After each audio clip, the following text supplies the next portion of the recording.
கிறிஸ்துவுக்குள் மிகவும் பிரியமானவர்களே, இந்த மாதத்தின் 2ஆம் வாரத்திலும் கூட வார்த்தையின் வழியாகவே உங்களை சந்திப்பதில் மிகுந்த மனமகிழ்ச்சி அடைகிறேன். எனது விளக்கு எரிய செய்தி இரவை பகலாக்கினே.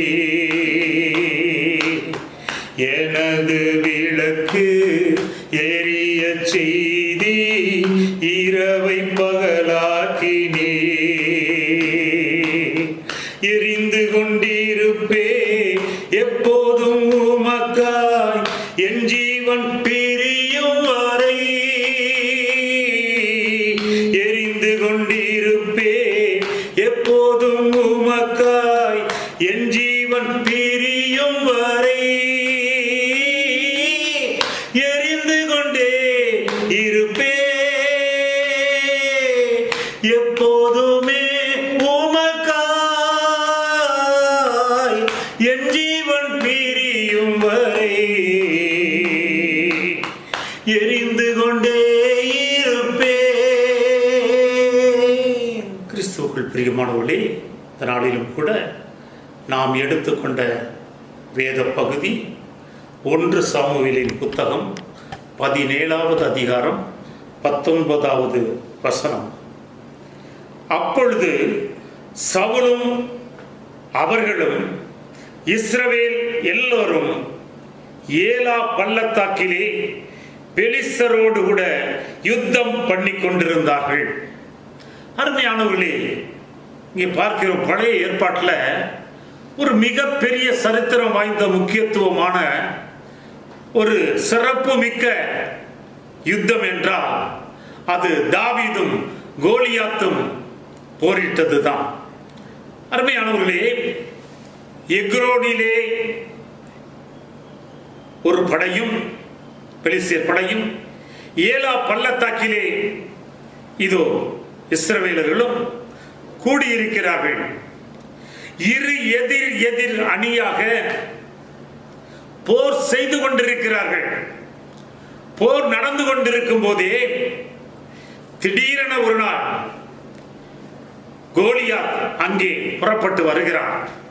கோலியாத் புறப்பட்டு வந்து, உங்களில் ஒருவனும் நானும் நேருக்கு நேர் மோதுவோம். நான் ஜெயித்தால் நீங்கள் எங்களுக்கு வேலைக்காரர்களாக இருப்பீர்கள். ஒருவேளை நீங்கள் ஜெயித்து விட்டால் இதோ நாங்கள் உங்களுக்கு வேலைக்காரராய் இருக்கிறோம். எனவே இவ்வளவு பேர் தேவையில்லை. நேருக்கு நேர், ஒத்தைக்கு ஒத்தை நாம் சண்டையிடுவோம்.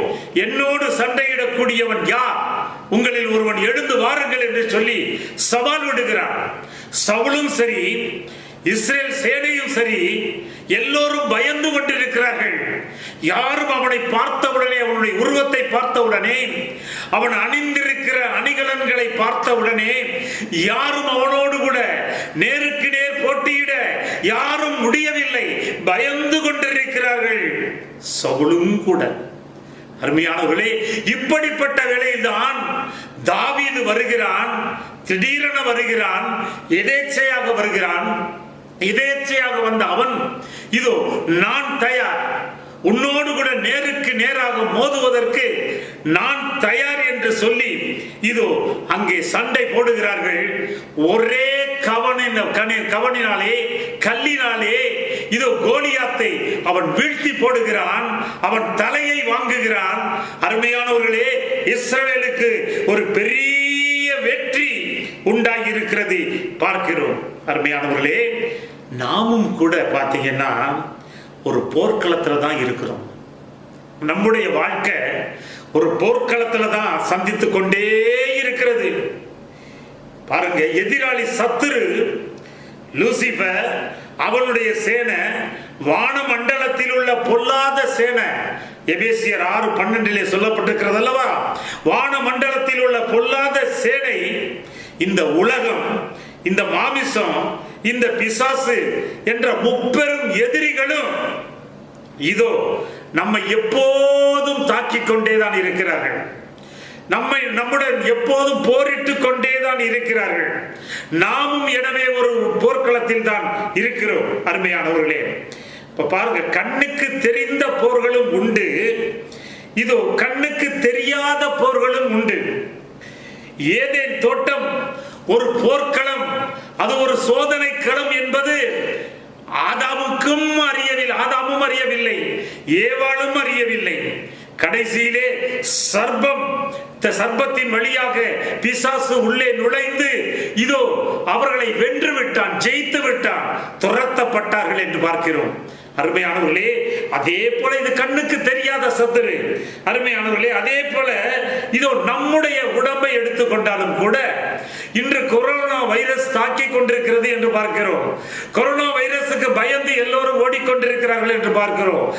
உங்களையே தற்காத்துக் கொள்ளுங்கள், தனிமைப்படுங்கள் என்று அரசாங்கம் சொல்லுகிறது, எல்லோரும் சொல்லுகிறார்கள். தனிமைப்பட்ட அவனுக்கு பயந்து, கொரோனாவுக்கு பயந்து இதோ பாருங்கள், இன்று பயந்து இதோ ஒதுங்கி தனியாக இருக்கிறோம். அருமையானவர்களே பாருங்க, அதே போல இதோ எப்போதுமே இப்போது நான் பேசிக் கொண்டிருக்கிற வேளையிலும் கூட, அமர்ந்து நீங்கள் கேட்டுக்கொண்டிருக்கிற இந்த வேளையிலும் கூட இதோ ஒரு போர் நடக்கிறது. உள்ளே ஒரு போர் நடக்கிறது. நம்முடைய சரீரத்திற்குள்ளாக ஒரு போர் நடக்கிறது.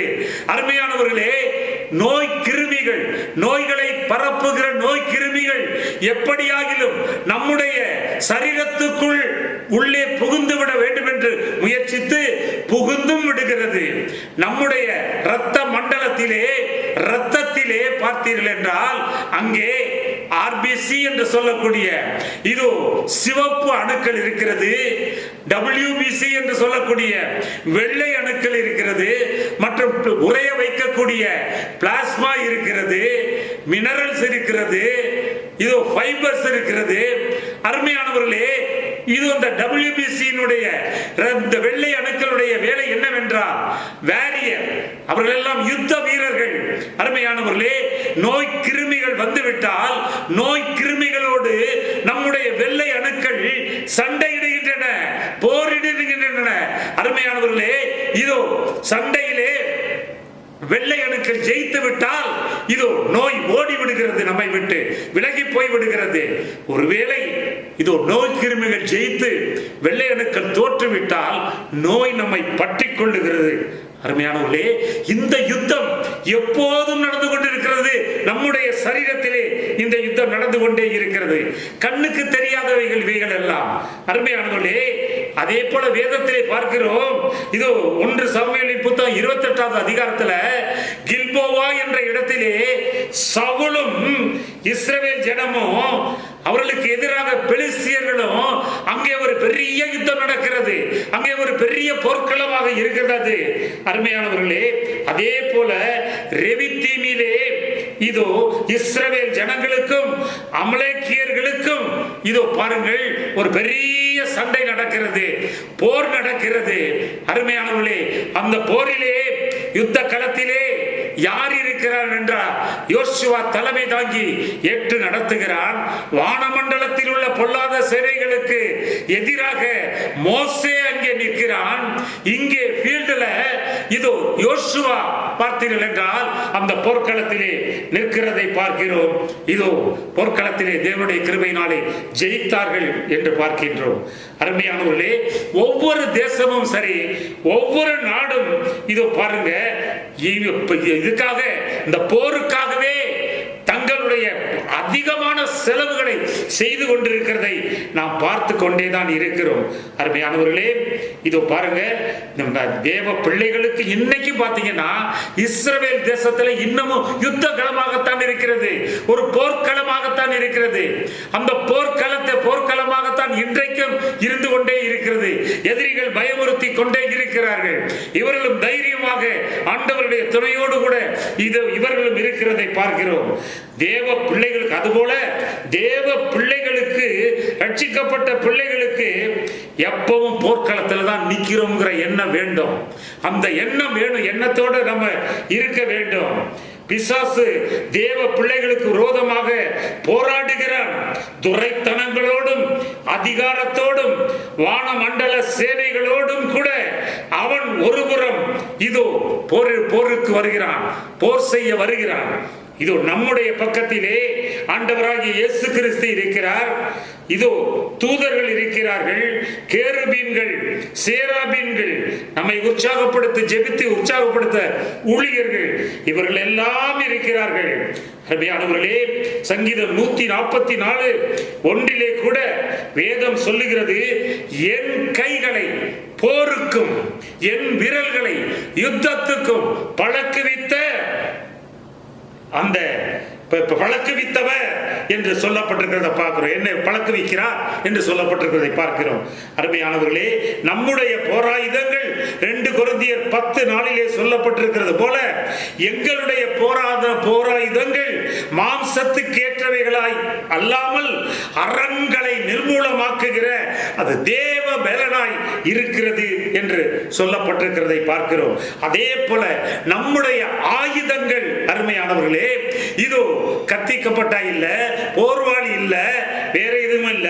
நம்முடைய ஆயுதங்கள் அந்த இதோ எபேசியரின் புத்தகம் 6வது அதிகாரம் 14வது வசனத்திலிருந்து 17வது வசனம் வரை படித்து பார்ப்போம் என்றால், சத்தியம் என்னும் கச்சை அறையிலே கட்டினவர்களாய், நீதி என்னும் மார்க்கவசம் தரித்தவர்களாய், சமாதானத்தில் சுவிசேஷத்திற்குரிய ஆயத்தம் என்னும் பாதரட்சையை தொடுத்தவர்களாய், பொல்லாங்கண்யையும் அக்னியாஸ்திரங்களை இதோ எல்லாவற்றையும் நீக்க விசுவாசம் என்னும் கேடகத்தையும் இரட்சண்யம் என்னும் தலைச்சீராவையும் தேவ வசனமாகிய ஆவியின் பட்டயத்தையும் உடையவர்களாய் இருங்கள் என்று சொல்லப்பட்டிருக்கிறதை பார்க்கிறோம். அருமையானவர்களே, இதோ பாருங்க, ஒரு பெரிய யுத்தம் உலகத்திலேயே பார்த்தீங்கன்னா பெரிய யுத்தம் என்ன அப்படின்னா, அது கொல்கத்தா மலை மேட்ல இதோ கல்வாரி மலையில நடந்த அந்த யுத்தம் தான் உலகத்திலேயே பார்த்தீங்கன்னா ஒரு பெரிய யுத்தம். அங்கே மோதினவர்கள் யார்? ஆண்டவராகிய இயேசு கிறிஸ்துவும் சாத்தானும். அருமையானவர்களே, 2 பேரும் மோதினார்கள். 6 மணி நேரம் அந்த சிலுவையிலே தொங்கினார். இதோ தொங்கி அவனுடைய தலையை நசுக்கினான், அவன் குதிகாலை நக்கினான். முடிந்தது என்று சொல்லி மரணத்தையும் சாத்தானையும் சேனைகளையும் அவர் ஜெயித்தார். மரணத்தின் அதிபதியாகிய சாத்தானை தமது மரணத்தினாலே வென்று மரணத்திற்குரிய பாதாளத்திற்குரிய திறவுகோள்களை வாங்கி கொண்டு உரிந்து கொண்டு நம்மிடத்தில் கொடுத்திருக்கிறார். அருமையானவர்களே, நாம் சந்திக்க வேண்டிய போர்க்களங்கள், நம்முடைய வாழ்க்கையிலே நாம் சந்திக்க வேண்டிய போர்க்களங்கள் சில காரியங்கள் இருக்கிறது. அருமையான அதை குறித்து நம்ம இப்ப பார்த்து செல்வோம்.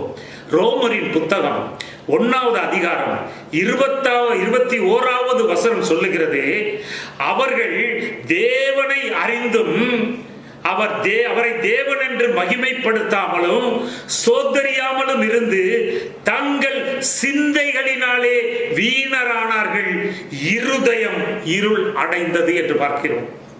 முதல்ல பாருங்க, நம்முடைய சிந்தை ஒரு பெரிய போர்க்களமாக இருக்கிறது. ஆமா, இதோ இந்த சிந்தையில தான் சத்துரு எல்லா குப்பைகளையும் கொட்டும்படியாக இதோ முற்படுகிறான். எல்லா குப்பைகளையும் கொட்ட வேண்டும் என்று நினைக்கிறான். அருமையானவர்களே, இந்த சிந்தனை மண்டலம்ங்கிறது ஒரு பெரிய போர்க்களம். அதை நாம அறிய முடியாது. நாம பலர் பார்த்தீங்கன்னா கற்பனை உலகத்துல வாழ்ந்து எண்ணங்கள்ல எல்லாத்திலையும் பாவம் செய்து, சிந்தையில பாவம் செய்து கடைசியில கிரியைகள்ல முடிந்து விடுகிறது. அருமையானவர்களே, இவற்றுக்கெல்லாம் நாம் ஜாக்கிரதையாக இருக்க வேண்டும். நம்முடைய நினைவுகள், நம்முடைய எண்ணங்கள், நம்முடைய சிந்தனைகள் ஜாக்கிரதையாய் இருக்க வேண்டும். இல்லாவிட்டால் இதோ தோற்று விடுவோம். அருமையானவர்களே, நீதிமொழிகளின் புத்தகம் 23வது அதிகாரம் 7வது வசனம் சொல்லுகிறது, அவன் இருதயத்தின் நினைவு எப்படியோ அப்படியே அவன் இருக்கிறான் என்று சொல்லப்பட்டிருக்கிறது. ஒருவருடைய இருதயத்தின் நினைவு எப்படி இருக்கிறதோ அப்படித்தான் அவர் இருப்பார். அருமையானவர்களே, எண்ணங்கள் இதோ மனிதனை, சிந்தனைகள் மனிதனை உருவாக்குகிறது என்று பார்க்கிறோம். எண்ணங்கள் வார்த்தைகளாய் வருகிறது. வாழ்க்கை இதோ இருதயத்தின் நிறைவினால் வாய் பேசும் என்று வேதம் சொல்லுகிறதை பார்க்கிறோம். அதனாலே கிறிஸ்துவின் சிந்தையே உங்களுக்குள் இருக்க கடவது என்று வேதம் ஆணித்தரமாக சொல்லுகிறதை நாம பார்க்கிறோம். வார்த்தையானது செயல்பட்டு இதோ பாருங்க நம்முடைய வாழ்க்கையை நிர்ணயிக்கிறது என்று பார்க்கிறோம். அப்ப சிந்தைகள் கீழானவை அல்ல, மேலானவைகளையே நோக்கி கொண்டிருக்க வேண்டும். நற்சிந்தை, நல் எண்ணம், நல்ல நினைவுகள் இவைகள் எல்லாம் இருந்து நாம் ஆவியானவருக்கு நம்மை ஒப்பு கொடுத்தோம் என்றால் இது அவர் பரலோக சிந்தையை நமக்கு தந்தருள்வார். அந்த பரலோக சிந்தை நம்மை ஆளுகை செய்யும். அருமையானவர்களே, அதனால் தான் நான் அடிக்கடி சொல்லுவது, where is your heart and thought, there is your true living. உன்னுடைய எண்ணமும் இருதயமும் எங்கே இருக்கிறதோ அங்கேதான் உன்னுடைய உண்மையான வாழ்க்கை அமைந்திருக்கிறது என்று இதோ பவுல் சொல்லுகிறார்ல. 2 கொரிந்தியரின் புத்தகம் 10வது அதிகாரம் 4வது 5வது வசனத்துல, எங்களுடைய போராயுதங்கள் மாம்சத்துக்கு ஏற்றவைகளாய் இல்லாமல் இதோ அரண்களை நிர்மூலமாக்குகிற தேவ பலனாய் இருக்கிறது என்று சொல்லி, இதோ அவைகளாலே நாங்கள் தர்க்கங்களையும் தேவனை அறிகிற அறிவுக்கு விரோதமாய் எழும்புகிற எல்லா மேட்டிமையையும் நிர்மூலமாக்கி எந்த எண்ணத்தையும் கிறிஸ்துவுக்குள் கீழ்ப்படிய செய்து சிறைப்படுத்துகிறவர்களுமாய் இருக்கிறோம் என்று சொல்லப்பட்டிருக்கிறதை பார்க்கிறோம். அருமையானவர்களே, அதனாலதான் அந்த தேவ பலத்தினாலதான் இதோ பாருங்க நம்ம இதோ அந்த எல்லா இதையும் விரோதமாய் எழும்புகிற எல்லா மேட்டிமையும், இதோ அறிவுக்கு விரோதமாய் எழும்புகிற எல்லா மேட்டிமையும் நிர்மூலமாக்கி போடுகிறோம். எந்த எண்ணத்தையும் கிறிஸ்துவுக்குள் கீழ்ப்படிய வைத்து பாருங்கள் சிறைப்படுத்தி விடுகிறோம். அந்த எண்ணங்களை சிறைப்படுத்தி விடுகிறோம். நாம் சிறையாகி போகாதபடி இதோ அந்த எண்ணங்களை சிறைப்படுத்தி விடுகிறோம். அருமையானவர்களே, தீய எண்ணங்கள் உங்களுக்குள்ளாக தோன்றுகிறதா? கர்த்தர் நல்லா துதிங்க, நல்லா துதிங்க, ஆவியில நிறைங்க, வாயை திறந்து சத்தமா ஸ்தோத்திரம் பண்ணுங்க. இதோ அந்த தீய எண்ணங்களோ தீய காரியங்களோ தீய சிந்தைகளோ நம்மிடத்திலே ஒருபோதும் அணுகாது, ஓடிவிடும் நம்மை விட்டு. சில பேரை பார்க்கிறோம், இதோ பாருங்க, தனக்குள்ளேயே பேசிக்கொள்வார்கள், தனக்குள்ளேயே. ஆமா, அதுவும் பார்த்தீங்கன்னா லேடிஸை கேட்க வேண்டாம். அருமையானவர்களே, பார்த்தீங்கன்னா இதோ போகும்போதே சைக்கிளில் போகும்போது பைக்கில் போகும்போதே தன்னால் பேசிக்க போகிற ஆம்பளைகள் உண்டு. ஆனாலும் கூட வீட்டில் பார்த்தீங்கன்னா கூட்டும் போதும் அவங்களா பேசிக்கிறவாங்க, கழுவும் போதும் அவங்களா பேசிக்கிறவாங்கல்ல, கிச்சனில் இருக்கும் போதும் பார்த்தீங்கன்னா அவங்களா பேசிக்கிறவாங்க. அருமையானவர்களே, இப்படி ஒரு பழக்கம் உண்டு. அருமையானவர்களே, நேபுகாத்நேச்சார் இதே போலத்தான் தானியேலின் புத்தகம் 4வது அதிகாரம் 30வது வசனத்திலிருந்து 33வது வசனம் வர படிச்சு பார்த்தோம்னா, இதோ மேல ஏறிட்டு மாடியில ஏறிக்கிட்டு ஒப்பருகையில் நின்றுகிட்டு அந்த பாபிலோன் தேசத்தை சுற்றி பார்க்கிறான். அப்படியே கண்களை சுழல விடுகிறான். சுழல விட்டு சொல்லுகிறான், தன்னுடைய சிந்தையிலே அவன் சொல்லுகிறான். என்ன சொல்லுகிறான்? என் பராக்கிரமத்தினாலும் என்னுடைய பிரஸ்தாபத்துக்கென்று, மகிமையின் பிரஸ்தாபத்துக்கென்று இதோ கட்டப்பட்ட பாபிலோன் அல்லவா என்று இதோ தன்னுடைய சிந்தையிலே பேசிக் கொள்ளுகிறான்.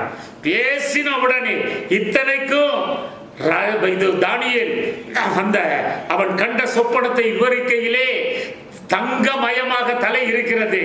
ராஜா, உன்னுடைய காலம் பொற்காலம், அருமையான காலம். எனவே இதை நீர் காத்துக் கொள்ளும்படியாக, உமக்கு எந்த மேட்டிமையும் வந்து விடாதபடியாக, கர்வமும் வந்து விடாதபடியாக ஜாக்கிரதையாய் இருங்கள் என்று எச்சரிக்கப்பட்டும் கூட இவன் மேட்டிமையாகி கர்வமாகி தன்னுடைய சிந்தையிலே பேசிக் கொள்ளுகிறான். அருமையானவர்களே, கடைசியில இதோ அவன் தாழ தள்ளப்பட்டு சில காலங்கள் இதோ வெளியிலே திரிகிற மிருகத்தை போல, மாட்டை போல, இதோ புற்களை தின்று கொண்டு வைக்கோலை தின்று கொண்டு இருக்கிற இதோ மாட்டை போல அவன் சில காலங்கள் இருக்க வேண்டி இருந்தது என்று பார்க்கிறோம். தேவனுடைய நியாய தீர்ப்பு உடனே இடத்தில் வந்தது என்று பார்க்கிறோம். அருமையானவர்களே, புதிய ஏற்பாட்டிலும் கூட பார்க்கிறோம். லூக்கா சுவிசேஷம் 12வது அதிகாரம் 19-20 பார்க்கிறோம். அங்கே ஒரு மனுஷன் சொல்லுகிறான், நன்றாக விளைந்தது, நிலம் நன்றாக விளைந்தது, நல்ல கண்டு முதல கொடுத்தது, நல்ல பங்கு கிடைத்தது. எனவே இதை நான் என்ன செய்ய, என்னுடைய இதோ குடவுன் பத்தாது, குடவுன் போதாது, எனவே இந்த குடவுனை இடித்து நல்ல பெரிதாக்குவேன், எக்ஸ்டென்ஷன் பண்ணுவேன். இந்த குடவுனை எக்ஸ்டென்ஷன் பண்ணி பெரிய குடவுனா மாற்றி அதுல விளைந்த பொருட்கள் எல்லாவற்றையும் கூட கொண்டு வந்து கொட்டுவேன். கொட்டிவிட்டு கடைசியில சொல்லுவேன், என் ஆத்துமாவே இதுவரை ஒரு தப்பும் கிடையாது. அவன் பிளான் பண்ணா, விளைஞ்சது நல்லா, கர்த்தருடைய கிருபையில நல்லா விளைஞ்சது, பிளான் பண்ணா அதெல்லாம் பாதுகாக்கணும், பிளான் பண்ணா கரெக்ட், சரிதான். ஆனா பின்னால ஒரு காரியம் சொன்னா, என் ஆத்துமாவே நெடுநாளைக்கு உனக்கு நான் சேர்த்து வைத்திருக்கிறேன் தானியங்களை, எனவே நீ புசித்து குடித்து மகிழ்ச்சியாயிரு என்று ஆத்துமாவிடம் சொன்னான். உடனே ஆண்டவருடைய வார்த்தை புறப்பட்டது, மதிகடனே, இன்று இரவு உன் ஆத்துமா எடுத்துக் கொள்ளப்பட்டால் நீ சேகரித்தவைகள் எல்லாம் யாருடையதாகும் என்று சொல்லி இதோ ஆண்டவருடைய வார்த்தை இதோ புறப்பட்டு வந்தது என்று பார்க்கிறோம். சிலர் பார்த்தீங்க அப்படின்னா இதோ பய சிந்தையோடு கூட எப்ப பார்த்தாலும் இருப்பாங்க. ஒரு சாதாரண ஏதாவது ஒண்ணு வந்துட்டா கூட பய சிந்தை, அருமையானவர்களே, மற்றவர்களுக்கு அந்த பய ஆவியை ஊட்டி விட்டுருவாங்க, மற்றவர்களையும் பயமுறுத்தி விட்டுவார்கள். வேவு பார்க்கிறதற்காக, கானானை வேவு பார்க்கிறதுக்காக மோசே அனுப்பினான். ஜோஷுவாவும் காலேபும் ஒரு சைடாவும் இதோ பாருங்க, மற்ற 10 கோத்திரத்தில் உள்ளவர்களும் கூட, தலைவர்களும் கூட ஒரு சைடாவும் போனார்கள். போய் வேவு பார்த்து விட்டு வந்தார்கள். ஆனால் இதோ இங்கே வேவு பார்த்து 10 பேர் வேவு பார்த்து விட்டு வந்து இங்கே ஜனங்களை எல்லாம் கலங்கடித்த வைத்து விட்டார்கள், கலங்க பண்ணிவிட்டார்கள். அருமையானவர்களே, ஜனங்கள் எல்லாம் கலங்கினார்கள் என்று பார்க்கிறோம். அருமையானவர்களே, இந்த 2 பேர் தைரியம் ஊட்டும் வார்த்தைகளை, எளிதில் ஜெபிக்கலாம், எளிதில் ஜெயிக்கலாம், வாருங்கள். நிச்சயமாக கர்த்தர் நம்மோடு துணையாய் இருக்கிறார், எனவே நாம் எளிதில் ஜெயிக்கலாம் என்று சொல்லி ஆர்வமூட்டும் உற்சாகமூட்டும் வார்த்தைகளை கூறி பாருங்கள், தைரியப்படுத்தினார்கள். அருமையானவர்களே, பாருங்க, இந்த தீய சிந்தையோடு கூட, இந்த பய சிந்தையோடு இருக்கிறவர்கள் எல்லாம் பாத்தீங்க அப்படின்னா அவங்களும் ஒழுங்கா வர மாட்டாங்க, மற்றவங்களையும் ஒழுங்கா இருக்க விட மாட்டார்கள். இதுதான் பார்க்கிறோம். அப்ப சிந்தையில மாற்றம் இல்லையே வெளிப்புற மாற்றம் அது போதாது. வெளிப்புற மாற்றம் வேண்டும் தான், இல்லை என்று சொல்லவில்லை. ஆனாலும் கூட வெளிப்புற மாற்றம் முற்றிலும் போதாது.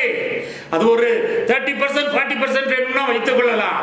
ஆனால் உள்ளான மாற்றம் தான் வேண்டும். நிச்சயமாக நம்முடைய சிந்தையிலே உள்ளான ஒரு பெரிய மாற்றம் தான் இது வேண்டியதாக இருக்கிறது. சிலர் பாருங்கள், நான் கர்த்தருக்குள் வந்தே, நான் ரட்சிக்கப்பட்டே, இப்ப நான் சிகரெட் குடிக்கிறது இல்லை, நான் கர்த்தருக்குள் வந்தே, இப்ப நான் போதை வஸ்து அருந்துவதில்லை, கர்த்தருக்குள் வந்தே, இப்போதெல்லாம் நான் வந்து நல்லா நீட்டா கிளீனா இருக்கிறேன் அப்படின்லாம் சொல்லுவாங்க, எல்லாத்தையும் சொல்லுவாங்க. இதெல்லாம் வெளிப்புறமான காரியம், ஓகே, இது வேண்டும் தான், இல்லை என்று சொல்லவில்லை. ஆனால் இதையும் மேலாக, இதற்கும் மேலாக உள்புற காரியங்களிலே உள்ளான மனிதன் சுத்தமாக வேண்டும், உள்ளான மனிதன் பலப்பட்டு நிற்க வேண்டும். அருமையானவர்களே, ஒரு காரியத்தை சொல்லுகிறேன். ஒரு பட்டிக்காட்டில இருந்து ஒரு மனித மகனை பார்த்து விட்டு வரலாம் என்று இதோ பட்டணத்திற்கு, பெரிய பட்டணத்திற்கு சென்றார். பட்டணத்திற்கு சென்ற உடனே பட்டணத்தில் மகன் வரவேற்று இதோ அவரை கூட்டி கொண்டு போய் ஜூஸ் வாங்கி கொடுத்தான், கரும்பு ஜூஸ் வாங்கி கொடுத்தான். கரும்பு ஜூஸ் இவர் பார்த்தாரு, என்னப்பா அது அப்படின்னாரு. என்னப்பா அது, இந்த மிஷினு, அதை பாரு, கரும்பு அப்படி வைக்கிறாங்க, அது உடனே சாரா கொடுக்குது, சாரை குடிக்க சொல்றாங்க. அப்படி என்ன மிஷின், என்ன மாறி போச்சு, உலகமே மாறி போச்சுப்பா, உலகம்லாம் மாற்றம் அடைஞ்சிருச்சு அப்படின்னாராம். அடுத்தது பாத்தீங்கன்னா ஒரு மில்லுக்காக வேலை பார்க்குற மில்லுக்கு கூட்டிட்டு போயிருக்கான். மில்லுக்கு கூட்டிட்டு போகும்போது அங்கே இந்த பக்கம் காட்டனா கொடுக்குறாங்க, காட்டனா கொடுத்தா அந்த பக்கம் துணியா வருது. அதை பார்த்த உடனே அடேங்கப்பா எவ்வளவு மாறிடுச்சு, எல்லாமே மாறிடுச்சு, அடேங்கப்பா இதோ இந்த பக்கம் காட்டனா கொடுக்குறாங்க, அந்த பக்கம் இதோ துணியா வருது அப்படின்னு.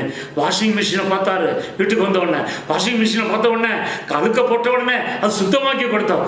அடேங்கப்பா உலகம் எவ்வளவு மாறிடுச்சு, அடேங்கப்பா எல்லாம் என்னென்ன மிஷின்லாம் வேலை பார்க்குது அப்படின்லாம் சொல்லிட்டு கடைசியில ஒரு லிப்டுக்கு வந்தாரு.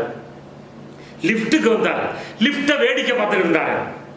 லிப்ட வேடிக்கை பார்த்துக்கிட்டு இருந்தப்ப அதை பார்த்துக்கிட்டு யாரும் சொன்னாரு, அவருக்குள்ளேயே சொல்லிக்கிட்டாரு, அடேங்கப்பா இந்த மிஷின்லாம் என்னென்னமோ பண்ணுச்சு, இந்த மிஷின், இந்த லிப்ட் மிஷின் என்ன பண்ண போகுதோ தெரியல, அது என்ன பெரிய மாற்றத்தை கொடுக்க போகுதோ தெரியல அப்படின்னு சொல்லிக்கிட்டு இருக்கும் போதே ஒரு 50-55 வயசு மதிக்கத்தக்க நல்ல கர்ணகரேன்னு ஒரு கருப்பான நல்ல பயங்கர குண்டு, ஆமா அப்படிப்பட்ட ஒரு பெண்மணி அந்த லிப்ட்ல ஏற வந்தாங்க.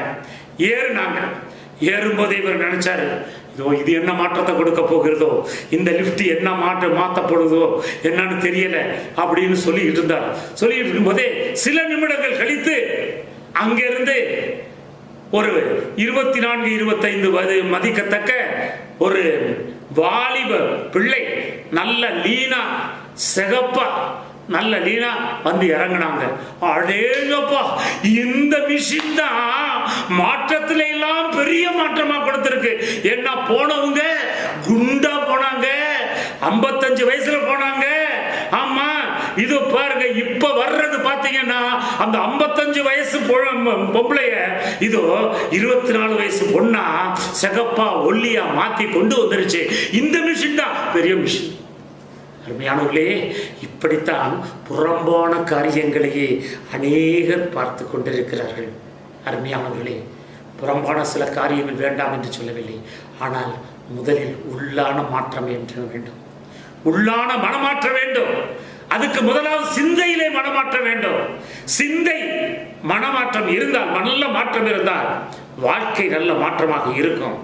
ரோமரின் புத்தகம் 12வது அதிகாரம் 2வது வசனத்திலேயே பார்க்கிறோம், நீங்கள் இந்த பிரபஞ்சத்திற்கு ஒத்த வேஷம் தெரியாமல் தேவனுடைய நன்மையும் பிரியமும் பரிபூர்ண சித்தமும் இன்னதென்று பகுத்தறியத்தக்கதாக உங்கள் மனம் புதிதாகுகிறதினாலே மறுரூபமாகுங்கள் என்று சொல்லப்பட்டிருக்கிறது பார்க்கிறோம்.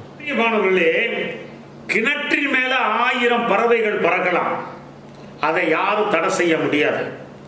ஆனா கிணத்துல வந்து உட்கார்ந்துடக்கூடாது, அதுதான் முக்கியம். ஏன்னா கிணத்துல வந்து உட்காரும் போது அது எச்சமிடும். அந்த எச்சத்துல ஆழ விழுதுகள் இருக்கும். அந்த ஆழ விழுதுகள் பார்த்தீங்கன்னா அந்த கிணத்துல உள்ள போகும். உள்ள போய் அது செடியா முளைச்சு பெரிய மரமாகி கடைசியில் கிணத்தையே மூடி போட்டு விடும். அருமையானவர்களே, அப்ப நம்முடைய சிந்தனைகள்ல ரொம்ப எண்ணத்தை நம்ம ரொம்ப எச்சரிக்கையாக இருக்க வேண்டும், மிகுந்த எச்சரிக்கையாக இருக்க வேண்டும்.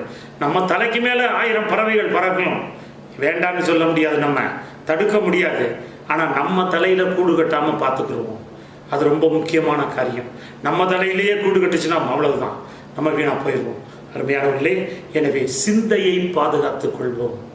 சிந்தை என்பது ஒரு பெரிய போர்க்களம், இதிலே நாம் ஜாக்கிரதை உள்ளவர்களாக காணப்படுவோம். அருமையானவர்களை, 2வது பார்க்கிறோம், எசேக்கியேலின் புத்தகம் 18வது அதிகாரம் 20வது வசனத்திலே சொல்லப்பட்டிருக்கிறது, இதோ பாவம் செய்கிற ஆத்துமா சாகும் என்று சொல்லப்பட்டிருக்கிறது. ரோமர் புத்தகம் 6வது அதிகாரம் 13வது வசனத்திலே பார்க்கிறோம், பாவத்தின் சம்பளம் மரணம் என்று பார்க்கின்றோம். அப்ப அருமையானவர்களே, இந்த சரீரம் அழிந்தாலும் கூட அழியாத ஒரு நித்திய பகுதி இருக்கிறது என்றால் அதுதான் ஆத்துமா. அழியாத நித்திய பகுதி. முழு உலகத்தையும் இதோ ஆதாயப்படுத்தினாலும் தன் ஜீவனை, தன் ஆத்மாவை நஷ்டப்படுத்தினால் அதனால் என்ன பிரயோஜனம்?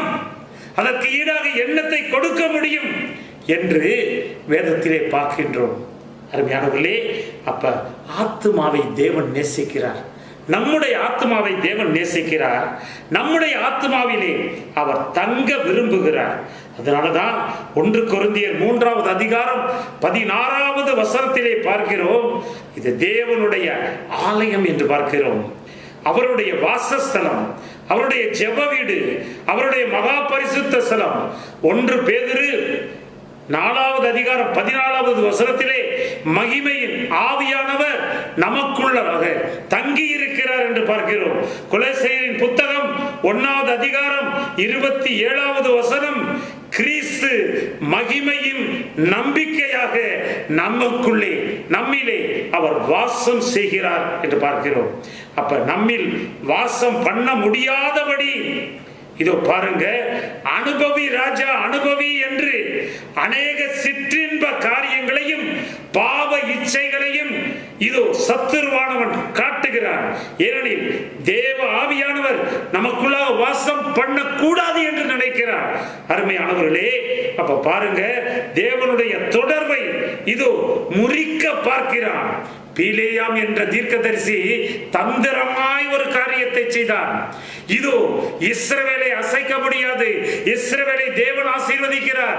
எனவே ஆசீர்வதிக்கிறது தான் அவருடைய பிரியமாய் இருக்கிறது என்பதை நன்றாக கண்டுகொண்டவன் ஆசீர்வாதத்தை தவிர வேற ஒன்று சொல்ல முடியவில்லை. ஆனால் கடைசியிலே ஒரு காரியத்தை வெளிப்படுத்துகிறார். இதோ அவர்களோடு கூட உன்னுடைய ஜனங்களை விட்டு பாவம் செய்ய வைத்து விட்டால் போதும். அங்கே தேவன் இருக்க மாட்டார். தேவனுடைய பிரசன்னம் இருக்காது. அவர்களோடு தேவன் இருக்க மாட்டார். அவர்களோடு தேவன் இருக்காவிட்டால் நிச்சயமாக அவர்கள் பாவத்திலே விழுந்தபடினாலே அவர்களை ஈஸியாக இதோ நாம் வென்று விடலாம். அதுதான் நான் கொடுக்கிற குறுக்கு ஐடியா என்று சொல்லி ஐடியாவை கொடுத்து விட்டார். அருமையானவர்களே, இது போல குறுக்கு ஐடியாவெல்லாம் பார்த்தீங்க அப்படின்னா இதோ சத்துருவானவன் பலர் வாயிலாக, சிலர் வாயிலாக இதோ கொடுப்பான். அருமையானவர்களே, நமக்குள்ள பாவத்துக்கு அங்கே ஆத்மாவில் நடக்கிற போர் என்ன அப்படின்னா, அருமையா ஆத்மா ஒரு போர்க்களமாக இருக்கிறது. ஆத்மாவிலே நடக்கிற போர் என்ன, யாருக்கு அப்படி எதுலன்னா இதை பாருங்க, பாவத்துக்கும் பரிசுத்தத்துக்கும் தான் அங்கே பெரிய போர் நடக்கிறது. ஒரு கற்பனை பண்ணி பார்ப்போம். நமக்குள்ளேயே பார்த்தீங்கன்னா ஒரு 2 மனுஷன் இருக்கிறான்னு வச்சுக்குவோம். 2 மனுஷன் இருக்கிறான். ஒரு மனுஷன் கருப்பு மனுஷன், ஒரு மனுஷன் வெள்ளை மனுஷன். ஆமாம், இந்த கருப்பு மனுஷன் இதோ சத்துருவினுடைய கிரிகள், சத்துருடைய சேலைகள் இதெல்லாம். இங்கே வெள்ளை மனுஷன் ஆண்டவருடைய தூதர்கள், ஆண்டவருடைய தூதர்கள், சேனைகள் இதெல்லாம். அருமையானவர்களே, இந்த வெள்ளை மனுஷனுக்கு நம்ம நல்லா எப்பவும் ஜெபிக்கிறவர்களா, நல்லா துதிக்கிறவர்களா, ஆண்டவரை நோக்கி பார்க்கிறவர்களா, வேதத்தை தியானிக்கிறவர்களா நம்ம இருந்தோம்னா இந்த வெள்ளை மனுஷனுக்கு நல்ல சாப்பாடு கொடுத்து அவனை நல்ல புஷ்டியாக வளர்க்குறவங்களா இருப்போம்.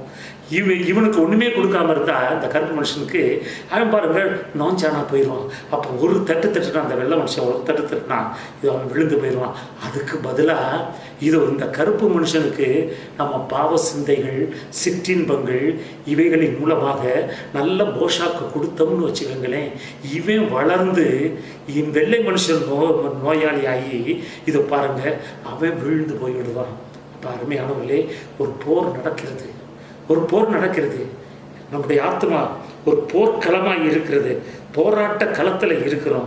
அப்போ இந்த வேத வசனம், ஜெப ஆவி, பரிசுத்த ஆவியின் வல்லமை இதெல்லாம் நமக்குள்ளே இருந்துச்சுன்னா நம்ம ஈஸியாக வின் பண்ண முடியும். ஆமாம் அருமையானவர்களே, யோவான் சுவிசேஷம் 10வது அதிகாரம் 10வது வசனத்தில் பார்க்குறோம்.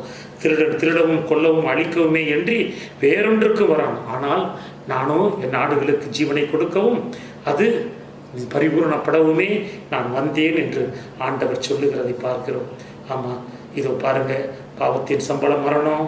ஆமாம், பாவம் செய்கிற ஆத்மா சாகும்.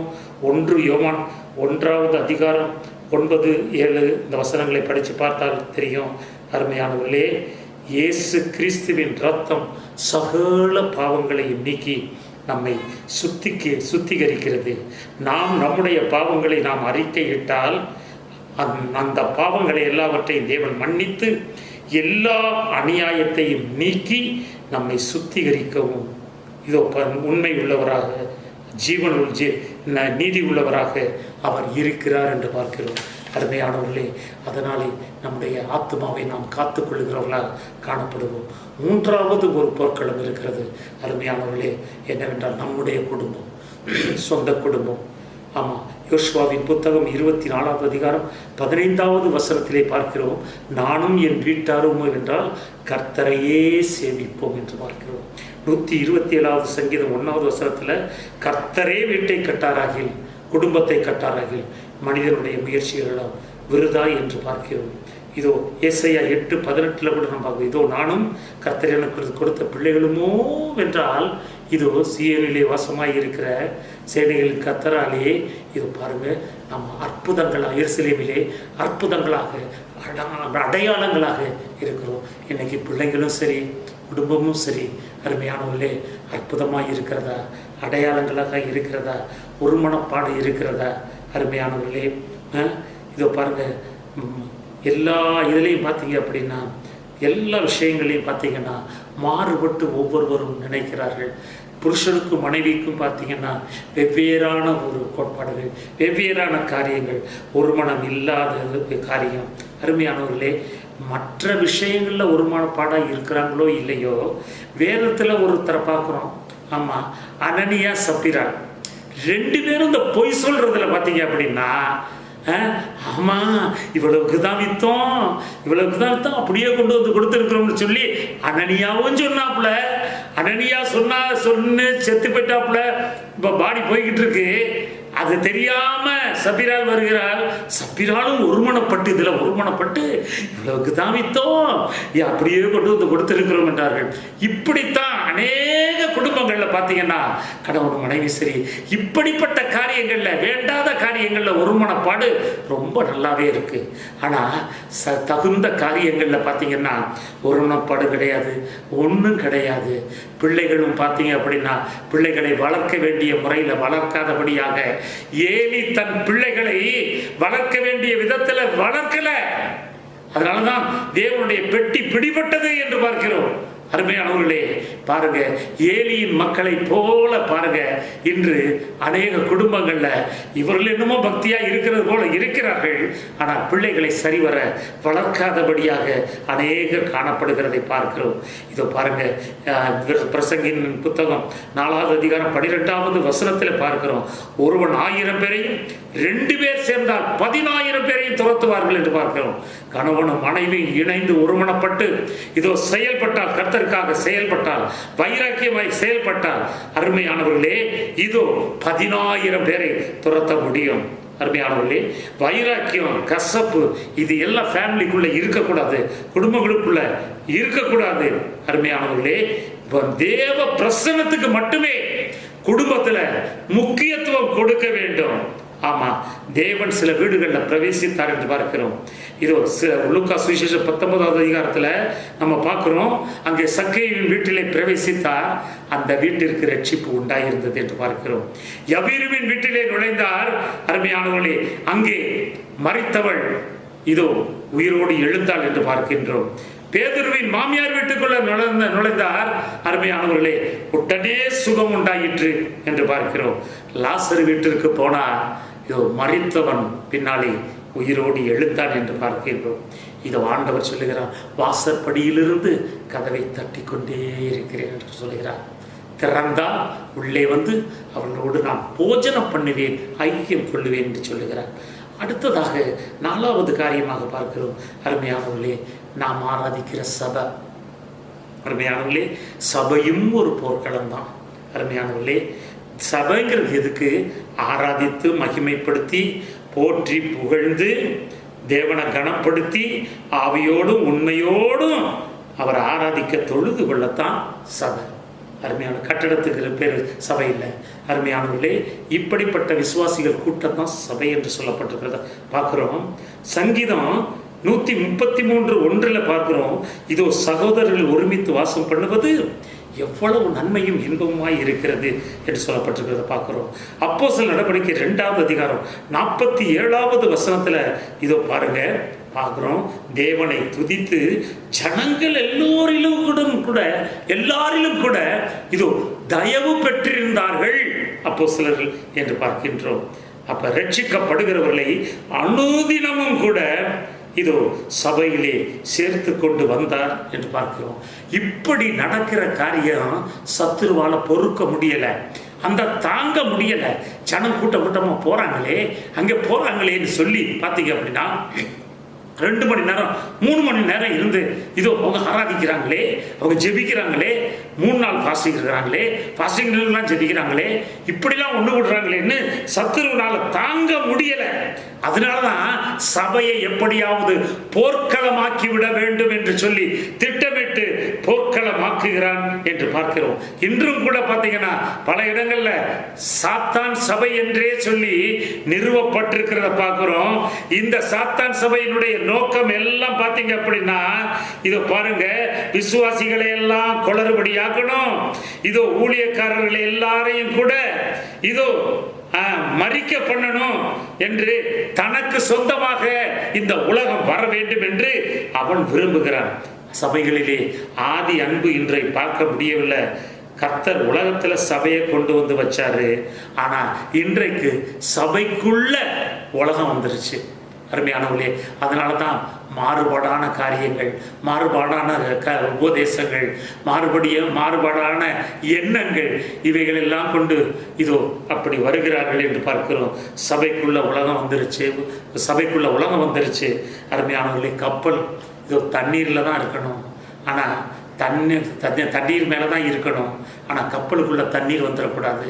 அருமையானவர்கள், இன்னைக்கு அந்த கதையாகத்தான் சபை இருக்கிறது.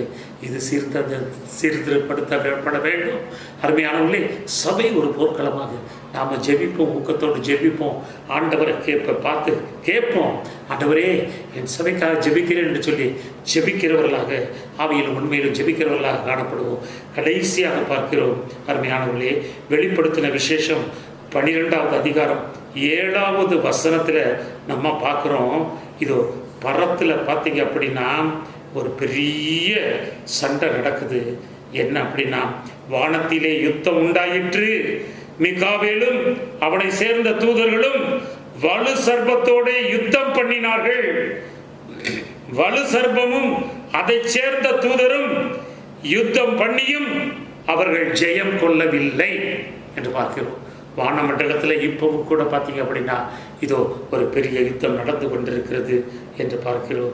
எபேசியர் 6:12 கூட பார்க்கிறோம். அதனால தான் வானமண்டலத்தில் உள்ள பொல்லாத சேனைகளோடு எப்போதும் நமக்கு இதோ சண்டை உண்டு, போர் உண்டு என்று பார்க்கிறோம். அருமையானவர்களே, இதோ பாருங்க, இயேசு கிறிஸ்து இதோ அதிகாரத்தோடு வந்து சொல்லுகிறார். இதோ மத்தேயு சுவிசேஷம் 18வது அதிகாரம் 28வது வசனத்துல இதோ பாருங்க, வானத்திலும் பூமியிலும் சகல அதிகாரமும் எனக்கு அருளப்பட்டிருக்கிறது, கொடுக்கப்பட்டிருக்கிறது என்று சொல்லுகிறார். அருமையானவர்களே, ஏன்னா வானம் பூமி எல்லாமே கர்த்தருடையது என்று பார்க்கிறோம். யாத்ராகமத்தின் புத்தகம் 17வது அதிகாரம் 11வது வசனத்திலே பார்த்தீங்கன்னா அங்கே ரெவித்தீம் என்கிற இடத்திலே ஒரு யுத்தம் நடக்கிறது. அதுதான் ஃபர்ஸ்ட் இவங்க இஸ்ரேல் பண்ற யுத்தம். அருமையானவர்களே, கீழே வந்து பார்த்தீங்கன்னா ஜோஷுவாவும் இஸ்ரவேல் படை கூட இல்லை அவங்கள்ட்ட, இருந்தாலும் அவர்களும் இஸ்ரேல் ஜனங்களும் கூட யுத்தம் பண்ணுகிறார்கள் கீழே தரையிலே. மோசே என்ன பண்ணுகிறார்? மோசே, நான் இதோ மலைக்கு போகிறேன், மலைக்கு போய் என் கோலை எடுத்துக்கொண்டு என் இரு கைகளையும் கூட இதோ வானத்துக்கு நேராக வான மண்டலத்தில் உள்ள பொல்லாத சேனைகளோடு நான் யுத்தம் பண்ணுகிறேன், நான் யுத்தம் பண்ணும்படியாக நான் அந்த மலைக்கு போகிறேன், அந்த மலையில இருந்து கொண்டு இதோ நான் என் கைகளை வானத்துக்கு நேராக உயர்த்துகிறேன் என்று சொல்லி அவன் உயர்த்தினான். உயர்த்தும் போது பாத்தீங்க அப்படின்னா இதோ கைகள் உயர்த்தப்படும் போது இங்க கீழே சண்டை போட்டவங்க பாத்தீங்கன்னா ஜெயிச்சாங்க, இஸ்ரவேல் ஜனங்கள் ஜெயித்தார்கள்.